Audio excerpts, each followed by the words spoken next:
हरे कृष्णा, राधे राधे सभी को। माघ मास महत्तम 27वां अध्याय शुरू। प्रेत कहने लगा कि हे पथिक, मैं इस समय तुम्हारे पास जो यह गंगा जल है उसे मांगता हूँ, क्योंकि मैंने इसका बहुत कुछ महात्म्य सुना है। मैंने इस पर्वत पर गंगा जल का बड़ा अद्भुत आश्चर्य देखा था, इसलिए यह जल मांगता हूँ। मैं प्रेत योनि में अति दुखी हूँ। एक ब्राह्मण अनधिकारी को यज्ञ कराकर ब्रह्म राक्षस हो गया। वह हमारे साथ 8 वर्ष तक रहा।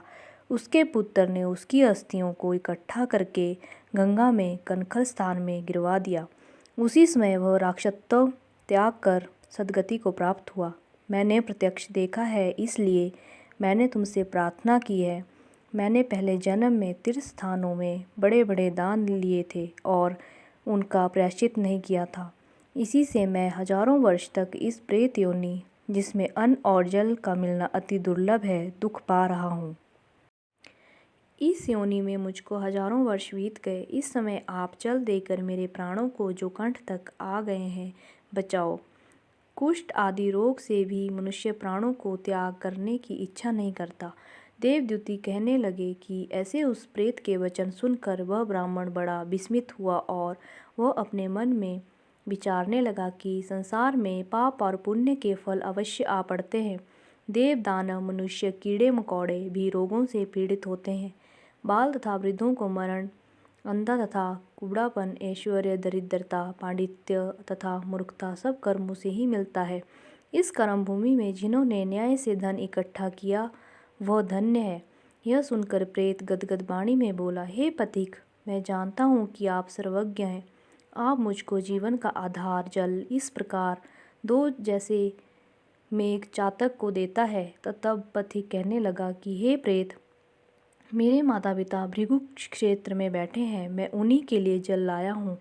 अब बीच में तुमने गंगा के संगम का जल मांग लिया। अब मैं इसी धर्म संदेह में पड़ गया कि क्या कांड वस्तु में यज्ञों को इतना नहीं मानता जितना प्राण रक्षा को मानता हूँ। इसलिए प्रेत को जल देकर तृप्त करके माता पिता के लिए फिर जल लाऊंगा। लोमश जी कहने लगे कि इस प्रकार उस पथिक ने गंगा यमुना के संगम का जल उस प्रेत को दिया। उस प्रेत ने प्रीतिपूर्वक जल को पिया। उसी समय वह प्रेत शरीर को छोड़कर दिव्य देहधारी हो गया। केरल कहने लगा कि बिंदु मात्र गंगा जल से वह प्रेत मुक्त हो गया। हम समझते हैं कि ब्रह्मा जी भी इस जल के गुण का वर्णन नहीं कर सकते, नहीं तो महादेव जी इस जल को मस्तक पर क्यों धारण करते। इस संसार में जो मनुष्य काया, वाचा और मनसा के पापों से रंग गए हैं, वह गंगा जल के बिना नहीं धुलते। गंगा जल के सेवन से मुक्ति सदा सन्मुख खड़ी रहती है। जिसके जल को स्पर्श करते ही प्रेत प्रेतत्व को छोड़कर मुक्ति को प्राप्त होते हैं। जो गंगा स्नान करता है वह वैष्णव पद को प्राप्त होता है।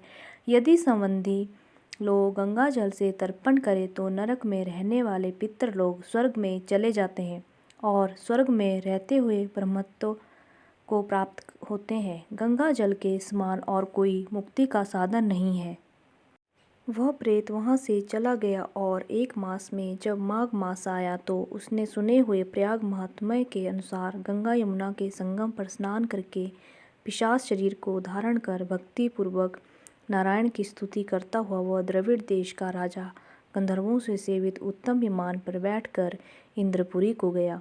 सो हे द्विज, यह इतिहास पापों का जल्दी ही नाश करता है।